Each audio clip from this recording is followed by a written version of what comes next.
Olá, boa noite. Que a preciosa graça e a paz do nosso Senhor e Salvador Jesus sejam sobre você e toda a sua família. Nós louvamos a Deus pelo privilégio que temos de estudar a sua palavra. E também nós louvamos a Deus porque a igreja do Senhor Jesus Cristo tem sido dia a dia alicerçada e firmada e solidificada nas Sagradas Escrituras, tendo as doutrinas reformadas como princípio da nossa confissão. Nós estamos estudando a respeito do sacramento do batismo, dando uma ênfase especial ao batismo infantil, o que os pais deveriam saber acerca deste sacramento. E eu quero convidar você a abrir a Escritura em Mateus capítulo 28, do versículo de número 18 até o versículo de número 20. É o texto base de todo esse estudo, tá bom? E diz assim a palavra de Deus, esse texto, ele faz parte da grande comissão de fazer discípulos. Jesus, aproximando-se, falou-lhes, dizendo: toda autoridade me foi dada no céu e na terra. E de, portanto, fazer discípulos de todas as nações, batizando-os em nome do Pai, do Filho e do Espírito Santo, ensinando-os a guardar todas as coisas que vos tenho ordenado. E eis que estou convosco todos os dias até a consumação do século. Amém.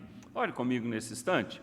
Senhor Deus, no nome de Jesus, nós te louvamos por esta grande comissão, a qual é em obediência e capacitada pelo Senhor. Desde que a ordem, a determinação foi estabelecida, a tua igreja, o teu povo, foi capacitado e enviado no mundo todo, pregando o Evangelho e no poder do Espírito Santo, semeando a tua palavra, enquanto o Senhor graciosamente continua operando conversões, fazendo sinais e maravilhas segundo o que o Senhor determinou. Ainda estamos, ó Deus, engajados nessa grande obra de semear o Evangelho, de pregar o Evangelho, mas também diante da grande responsabilidade de interpretar corretamente a Escritura para que possamos praticar todo o santo Evangelho. Que o teu Santo Espírito abra o nosso entendimento, o nosso coração e fale particularmente conosco, dando-nos sempre firmeza e determinação na tua palavra. Que nós possamos, ó Deus, sempre cultivar este princípio e esta responsabilidade de interpretar corretamente e ensinar a tua palavra. Assim nós oramos no nome de Jesus. Amém.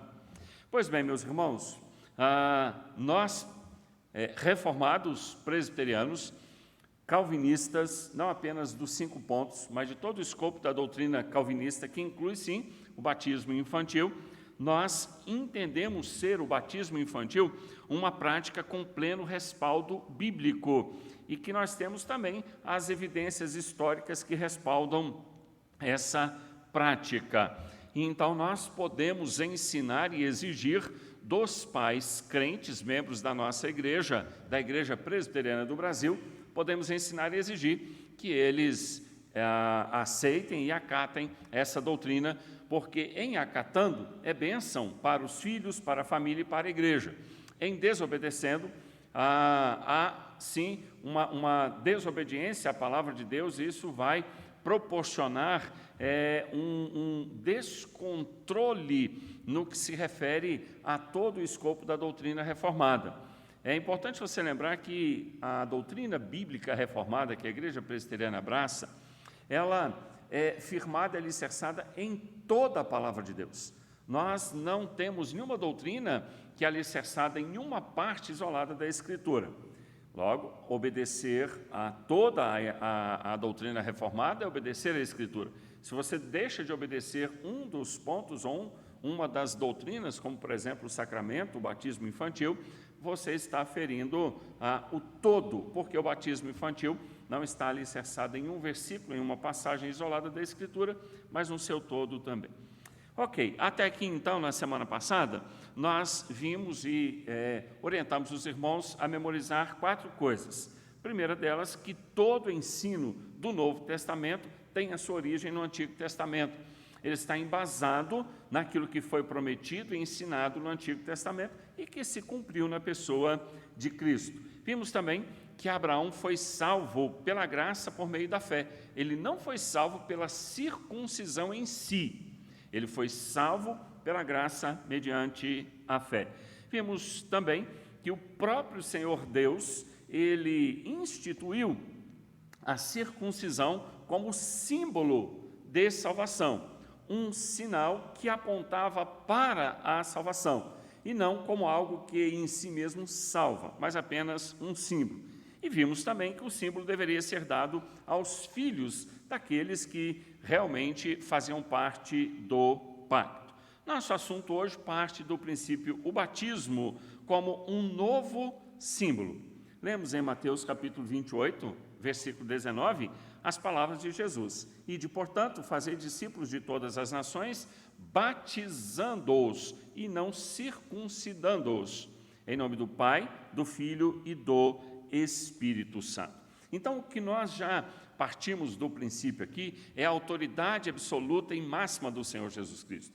A circuncisão foi estabelecida pelo próprio Deus Pai, cumprida pelo Deus Filho, o qual instituiu, mediante a sua palavra de autoridade, como o próprio versículo 18, ele mesmo nos fala, toda autoridade me foi dada no céu e na terra. Então, mediante esta palavra, mediante a autoridade do Senhor Jesus Cristo, ele instituiu o batismo. Pois bem, o Senhor Jesus Cristo, as suas palavras, elas são munidas do conteúdo do ensino e da autoridade daquele que fala. E o conteúdo do ensino, quando nós o recebemos por meio do Espírito Santo, ele vai formatar a nossa mente, ele vai proporcionar o entendimento, não apenas à luz de uma determinação, porque Cristo não fez uma determinação isolada, mas ele fez essa determinação baseado em tudo o que ele mesmo disse. Em Lucas, capítulo 24, 45, ele diz que importava se cumprisse tudo o que de mim está escrito na lei de Moisés, nos profetas e nos salmos. Então, ao instituir o sacramento do batismo, ele faz isso respaldado e validando toda a Escritura, e ele faz isso na autoridade da sua santa palavra. Portanto, quando alguém é batizado hoje, está obedecendo uma ordem dada já há mais de 2000 anos. É uma ordem que o Senhor Jesus Cristo deu à sua igreja, e a sua igreja, por meio da fé, a recebeu e tem praticado esta ordem. Então, o Senhor Jesus Cristo, ele ordenou aos seus discípulos que fizessem outros discípulos e que os batizassem. Ide, portanto, e aqui, como já sabemos, o imperativo é fazer discípulos de todas as nações. A ordem da igreja para que no mundo inteiro fosse feito discípulos. E aqueles que fossem respondendo positivamente ao Evangelho deveriam ser batizados, juntamente com todos os seus. Então, nós vamos ver um pouco mais para frente a questão das famílias que eram batizadas. E os discípulos do Senhor, os apóstolos do Senhor Jesus Cristo, eles não somente entenderam esta palavra, como acataram esta palavra como uma determinação, como uma ordem, um imperativo do Senhor. E de maneira que Pedro, o apóstolo Pedro, ele, após pregar o seu primeiro sermão, registrado lá em Atos, capítulo de número 2, o Espírito Santo operou mais de 3.000 conversões. E o que aconteceu logo depois? Imediatamente os apóstolos ali começaram a batizar todas aquelas pessoas, e nenhuma delas ficou sem receber o batismo instituído e determinado pelo Senhor Jesus Cristo. E por que os discípulos batizaram todas aquelas mais de 3.000 pessoas? Porque essa havia sido a ordem do Senhor Jesus Cristo. Então, eles acataram com entendimento e também ensinaram aqueles 3.000 convertidos a respeito do batismo, tá bom? Então, se naquela época, nos dias em que a igreja, ali liderada pelos apóstolos, ela estava caminhando, pregando o Evangelho, já conhecemos bem o livro de Atos, aí, como foi a história, a saída de Jerusalém, Judéia, Samaria e os confins do mundo. Na medida que eles iam pregando o Evangelho, se uma pessoa, se um homem se convertesse no meio da noite, esse homem era batizado naquele exato momento não se esperava para depois, como nós temos lá em Atos, capítulo de número 16, versículo de número, Atos 16, versículo de número 33, é a conversão do carcereiro. E naquela mesma hora da noite, cuidando deles, lavou-lhes os vergões dos açoites. A seguir foi ele batizado e todos os seus. Depois voltaremos nesse texto.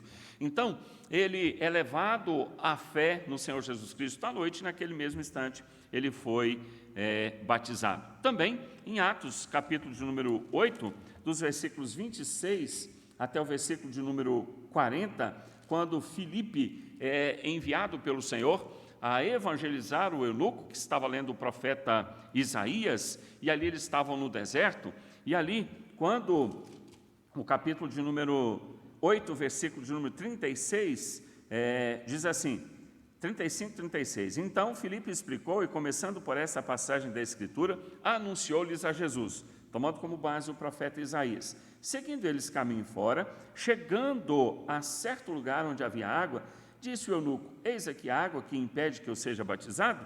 Filipe respondeu, é lícito, se crês de todo o coração. E respondendo ele disse, creio que Jesus é o Cristo, Filho de Deus. Então, mandou parar o carro, ambos desceram a água e Filipe batizou o eunuco, ali, no meio do deserto, uma vez que o eunuco professou crer Jesus Cristo como o único Filho de Deus. Portanto, se nós tivéssemos vivido naqueles dias em obediência à determinação do Senhor Jesus Cristo, tão logo uma pessoa fosse levada a Cristo e expressasse publicamente a conversão em Cristo, tal pessoa era batizada. Então, o batismo bíblico, ele parte da ordem, da autoridade do Senhor Jesus Cristo. Seguindo aqui, como se batizava uma pessoa? Aplica-lhe água. Batiza uma pessoa aplicando água. Este é o sinal, como nós veremos aqui. Então, nós não vamos, nesse momento, discutir o modo do batismo, né? Se a água deve ser aspergida, derramada sobre a pessoa, se ela deve ser submetida na água. Nós não vamos discutir isso aqui agora, tá? Mas é fato que nós podemos dizer que a água ela é aplicada sobre a pessoa. Esse é o propósito, que todos vejam que a água é aplicada sobre a pessoa. É importante que o sinal seja claro, venha de cima, foi instituído pelo Senhor e ele conta no seu todo com a bênção do Senhor. Mas há algumas coisas mais importantes ainda sobre esse tema. Então, veja bem, a aplicação de água sobre a pessoa no batismo não é o mesmo e não tem nada a ver com tomar banho, né?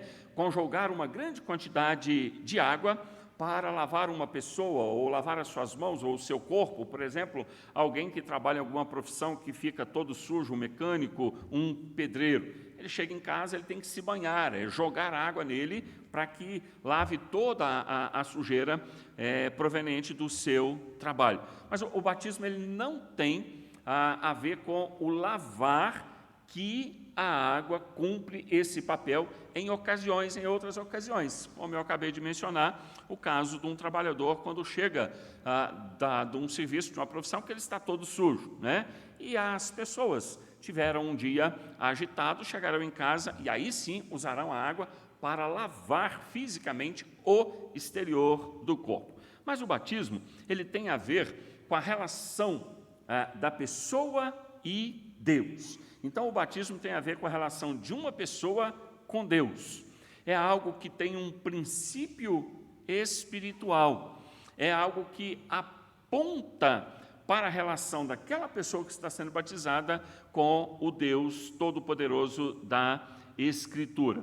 Então, uma pessoa ele pode se molhar de muitas maneiras todos os dias, quer seja por meio do banho, lavar das suas mãos, até a prática da natação, andando na chuva, enfim, são várias as maneiras que uma pessoa pode se molhar, usar a água, esbaldar-se na água, sem ser batizado. Então, veja que a água, ela A água do batismo, ela é separada para o sacramento e ela só tem uma ação simbólica no momento do batismo. E não tem nada a ver com lavar todo o corpo. Então, no batismo bíblico, a água é aplicada sobre o indivíduo em nome do Pai, do Filho e do Espírito Santo, como o texto de Mateus 28, 19 que nós lemos. Nós, quando lavamos as nossas mãos, nós somos gratos ao Senhor pelaquela água ali encanada, quando tomamos um banho, quando a água é usada para lavar roupa e todos os outros muitos motivos que nós usamos água, nós somos gratos ao Senhor. Mas nós não fazemos nada dessas coisas repetindo em nome do Pai, do Filho e do Espírito Santo. Mas no batismo, ele precisa de ser em nome do Pai, do Filho e do Espírito Santo, porque é algo simbólico que aponta para o relacionamento daquela pessoa com Deus, mesmo sendo o infante, tá? Mesmo sendo a criança. Então, a relação, ela acontece de modo que Deus, ele utiliza um símbolo externo, a água sobre a cabeça, para denotar uma realidade espiritual interna. Então, é um símbolo, uma água sobre a cabeça, que aponta para uma ação espiritual de Deus no coração do homem. Então, nós já fazemos a ligação. A água eu uso para lavar, eu tenho noção, conhecimento, é um símbolo universal, todo mundo sabe disso. Mas no batismo, ela é usada para comunicar, ela é usada de modo externo para comunicar uma obra espiritual interna, do mesmo jeito que a circuncisão também. Então, assim como a circuncisão era um símbolo no Antigo Testamento, o batismo é também um símbolo no Novo Testamento. Então, é possível entender com muita facilidade por que Deus escolheu a água como símbolo, porque é um agente universal de limpeza, comunica com toda clareza limpeza. A circuncisão comunicava morte de Cristo, sacrifício de Cristo, dor, derramamento de sangue e limpeza também, como vimos na semana passada. Mas somente o povo de Israel podia entender com mais profundidade aquilo que acontecia, porque somente ao povo de Israel e aos escravos que era ministrada a circuncisão. Mas a água, ela se expande na terra toda. Todas as pessoas sabem o propósito da água, para que nós usamos a água. Então, ela é um agente universal de limpeza. Então, agora, no Novo Testamento, o Evangelho, ele é anunciado para todas as nações. E todas as nações que recebem o Evangelho e aqueles que creem em Cristo, recebem este símbolo, que é a água, que é este agente universal, simbolizando a limpeza que é feita no coração. E neste momento há o entendimento e a aceitação da pessoa que está sendo batizada ou do pai que está apresentando o filho para receber o batismo. E não somente há o entendimento, mas naquele momento há a comunicação, há um processo de evangelização ao mesmo tempo, porque nós estamos ensinando para as pessoas, e principalmente para aqueles que não são convertidos, que assim como a água, ela simboliza, tipifica limpeza, o Espírito Santo é o único que pode limpar o coração do homem. Então, nenhum de nós esperaria que um pó fosse nos limpar. Nós esperamos que a água, sim, possa ser utilizada para a limpeza. Então, Deus escolheu este agente universal de limpeza como um símbolo de pureza espiritual. Então, no batismo, ou quando batizamos os nossos filhos, além de honrar o Senhor em obediência ao sacramento, nós estamos também evangelizando aqueles que não conhecem, para que depositem a sua confiança no Senhor, obedeçam ao Senhor e possam ser agraciados pelo Senhor com a bênção da salvação. Então, como se batiza uma pessoa? Água é o símbolo importante, não pode ser outro, não pode ser substituído. e temos que tomar o cuidado para que seja perceptível apenas a água, não darmos um banho, quer seja na criança ou no adulto. O princípio é símbolo, precisa de ficar claro que é símbolo, que aponta para algo maior. Seguindo aí, qual o significado do batismo? É o nosso ponto 3. Bom, o batismo, nós estamos colocando algumas coisas, pelo menos 4 aqui, para que você possa ir fazendo a sua conclusão. Então, o significado do batismo. O batismo significa que as manchas do pecado foram removidas do nosso coração, porque é uma obra espiritual. O símbolo sobre a cabeça aponta para uma obra espiritual. Em Atos, capítulo de número 22, versículo 16, Lucas registra as seguintes palavras do apóstolo Paulo: levanta-te, recebe o batismo e lava os teus pecados, invocando o nome do Senhor.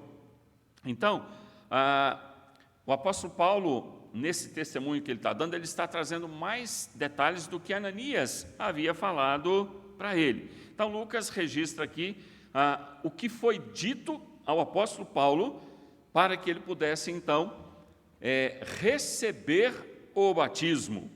Levanta-te, recebe, ele estava prostrado orando, recebe o batismo e lava os teus pecados, invocando o nome dele. Então, batismo significa que as manchas do pecado foram removidas do nosso coração, e não pode água dentro do coração. O batismo é também um símbolo da limpeza moldado no novo nascimento. Então, é no novo nascimento, é na regeneração que acontece a limpeza espiritual. Depois terá a obra de santificação. Tá? Então, Tito 3,5 diz assim: não por obras de justiça praticadas por nós. Ou seja, não é pelo ato da circuncisão, não é pelo ato do batismo, tá? Mas, segundo a sua misericórdia, ele nos salvou mediante o lavar regenerador e renovador do Espírito Santo. Então, o ensino é muito claro, não é pelo ato, não é pelos atos de justiça praticados pelo homem, mas é pela ação do Espírito Santo no coração do homem, que nós não sabemos o momento exato que vai acontecer. Mas quando batizamos um adulto, nós partimos do princípio que ele já nos disse ter experimentado a conversão.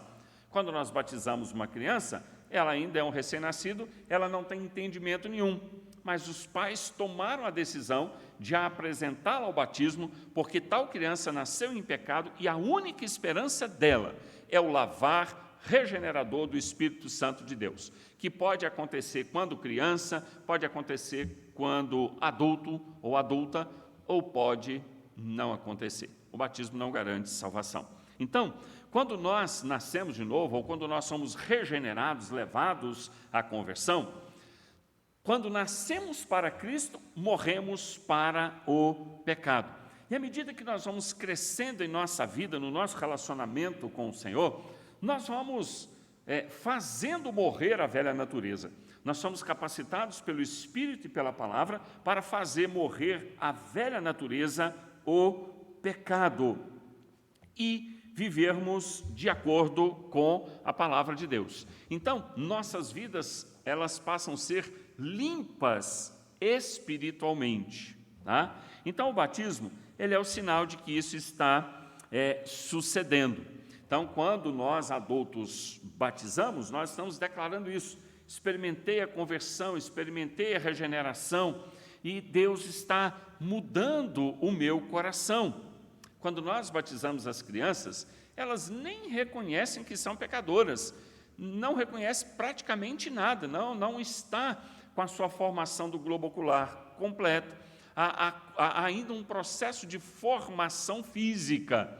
Mas quando batizamos, nós estamos declarando: nasceu em pecado, e a única chance dessa criança é o lavar regenerador e renovador do Espírito Santo de Deus. E o batismo, então, é um sinal, o pai traz a criança para batizar, receber o batismo bíblico, como uma prova de fé, que ele crê que somente Deus pode regenerar aquele seu filho. Batismo também significa ter sido separado para viver uma vida santa.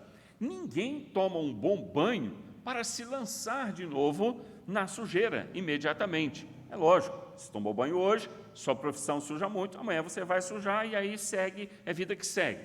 Mas partimos do princípio que nós tomamos um bom banho para ficarmos limpos. Então, quando nós recebemos o batismo, ele significa isso, que nós estamos sendo separados para viver uma vida santa, pois o Espírito Santo está regenerando para uma nova vida, uma vida sem a escravidão do pecado, uma vida em obediência à palavra de Deus.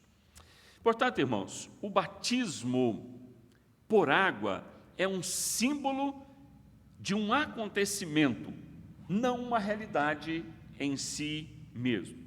O batismo com água é o símbolo de um acontecimento, não uma realidade em si mesmo. Então, voltando ao batismo infantil, quando o pai traz um filho para receber o batismo bíblico, ele está convicto de que a água que o seu filho receberá é apenas um símbolo de um acontecimento e não a realidade em si mesmo, como algumas denominações ensinam. Então, nós sabemos que aquele símbolo não pode salvar o nosso filho, mas que somente a obra regeneradora do Espírito Santo pode. Então, partimos para o nosso compromisso de orar pelo nosso filho para que essa regeneração aconteça, anunciar o Evangelho e anunciar Cristo aos nossos filhos, ensiná-los e testemunhar da nova vida em Cristo, para que o Senhor possa levar os nossos filhos que receberam o batismo ao arrependimento, à regeneração e à fé em Cristo Jesus. Então, o batismo é um símbolo de um acontecimento, não uma realidade em si mesmo. Efésios 2, 8 e 9, Paulo nos diz: porque pela graça sois salvos mediante a fé, e isto não vem de vós, é dom de Deus, não de obras, para que ninguém se glorie. Então, a salvação é sempre pela graça mediante a fé. É assim que todo o povo eleito do Senhor no Antigo Testamento foi salvo. É assim que todo o povo eleito do Senhor no período do Novo Testamento e em toda a jornada da igreja até Cristo voltar, será salvo. Pela graça mediante a fé. Não é pelo ato da circuncisão, muito menos pelo ato do batismo. A fé é um dom de Deus, então não é de obras para que ninguém se glorie. Então nós devemos afirmar firmemente que os nossos pecados, eles são limpos pelo sangue do Senhor Jesus Cristo e nossas vidas são santificadas através da regeneração do novo nascimento. Ali aconteceu a ressurreição de mortos para vivos em Cristo. Então, nós temos certeza absoluta e anunciamos com toda clareza: somente o sangue de Jesus Cristo pode lavar e nos purificar de todos os nossos pecados. E a santificação, ela inicia na regeneração, quando nós somos levados à conversão. Mas seguindo aqui, meus irmãos, quem recebia o batismo? Esse é o ponto. Quem recebia o batismo? Então, veja bem, eu quero destacar algumas coisas aqui, porque na medida que as pessoas iam externando a conversão, publicando crer no Senhor Jesus Cristo, elas eram batizadas, mas não somente elas, suas famílias também. Então, deixa eu citar aqui 3 exemplos. Primeiro, Lídia, que era uma mulher de negócios de Tiatira. Lídia, quando numa reunião de oração, ela creu no Senhor e o apóstolo Paulo a batizou, e não somente ela, mas a sua família também. Então, Atos 16, versículos 14 e 15. Certa mulher chamada Lídia, da cidade de Tiatira, vendedora de púrpura, temente a Deus, nos escutava. O Senhor lhe abriu o coração para atender às coisas que Paulo dizia. Depois de ser batizada, ela e toda a sua casa nos rogou, dizendo: se julgais que eu sou fiel ao Senhor, entrai em minha casa e aí ficai. E nos constrangeu a isso. Então, ela já é uma mulher adulta, ela foi levada à conversão, e Lucas registra que ela e toda a sua casa foi batizada. Então, Lucas, ele propõe chamar a nossa atenção aqui para o fato de toda a casa dela. Seguindo aí, nós temos também o carcereiro, não é identificado, o carcereiro de Filipos, que ele creu e sua casa também foi batizada. Atos 16, 30 a 34 diz assim: depois, trazendo-os para fora, disse: Senhor, ou senhores, que devo fazer para que seja salvo? Responderam-lhe: crê no Senhor Jesus e serás salvo, tu e tua casa. E lhe pregaram a palavra de Deus e a todos os de sua casa. Veja que a palavra foi pregada para o carcereiro e todos os da sua casa. Naquela mesma hora da noite, cuidando deles, lavou-lhes os vergões dos açoites. A seguir, foi ele batizado e todos os seus. Agora, também, um último texto aqui, 1 Coríntios, no capítulo 1, o apóstolo Paulo, ele menciona o batismo da casa de Estéfanas. 1 Coríntios, capítulo 1, versículo 14 até o versículo 16. Dou graças a Deus, porque a nenhum de vós batizei, exceto Crispo e Gaio, para que ninguém diga que fostes batizados em meu nome. Batizei também a casa de Estéfanas. Além destes, não me lembro se batizei algum outro. Então, observe que Lucas, que é o autor, ele faz questão de incluir a casa, a pessoa e toda a casa daquela pessoa. Bom, muitos são aqueles que dizem que não se pode provar que havia crianças nessas casas, nessas famílias. Então, supor que não havia crianças nesses lares, nem nas outras famílias que foram batizadas em toda aquela região do Mediterrâneo, se eu não posso afirmar que tinha, também não posso afirmar que não tinha. Porque se eu afirmo que não tinha, eu não tenho base bíblica. E soa como uma presunção, um preconceito. Soa como um preconceito. Tá? Então, nós podemos dizer que esses batismos mencionados aqui incluíam toda a família.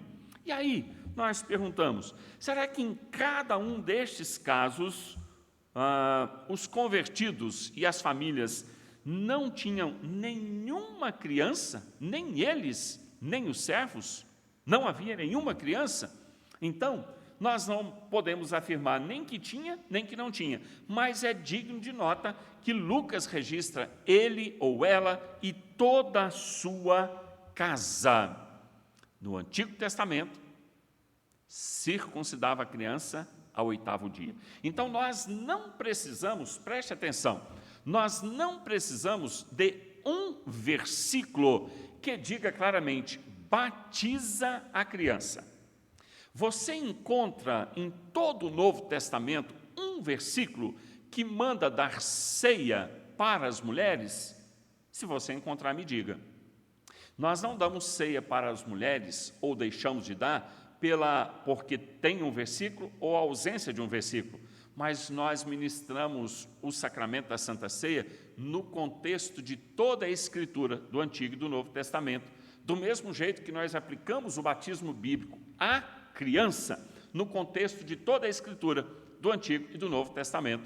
Então, veja que nós não batizamos porque há uma dedução que tinha criança no meio daquelas famílias. É impossível não ter.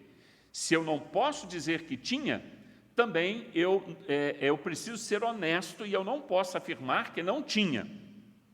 Mas se você não batiza a criança porque não tem um versículo na Bíblia que nos ensina a batizar, no Novo Testamento, você não pode ministrar ceia para as mulheres, porque não tem um versículo na Bíblia que nos manda ministrar ceia para as mulheres, correto?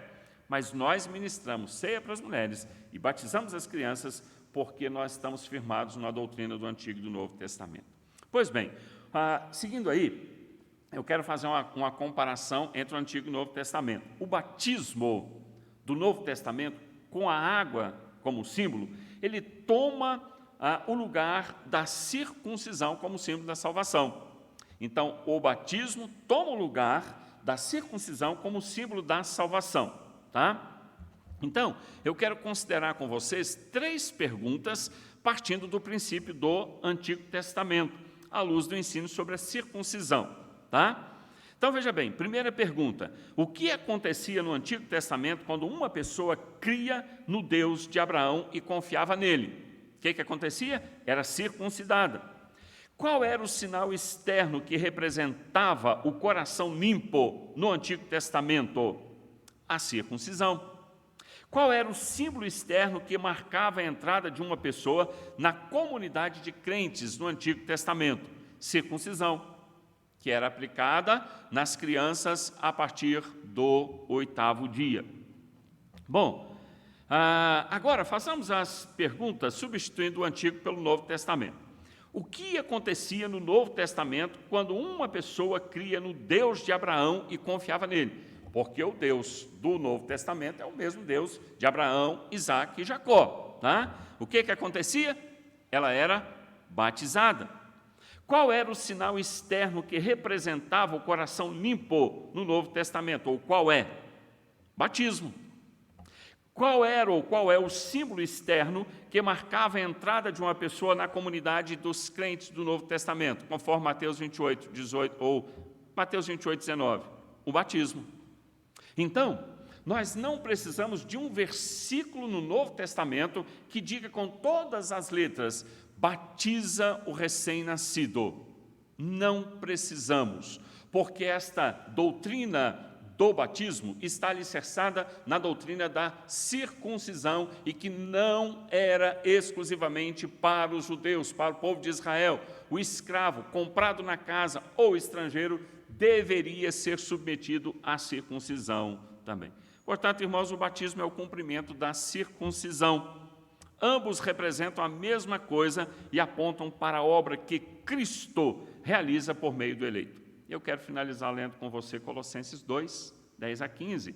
Também nele, em Cristo, estáis aperfeiçoados. Ele é o cabeça de todo principado e potestade.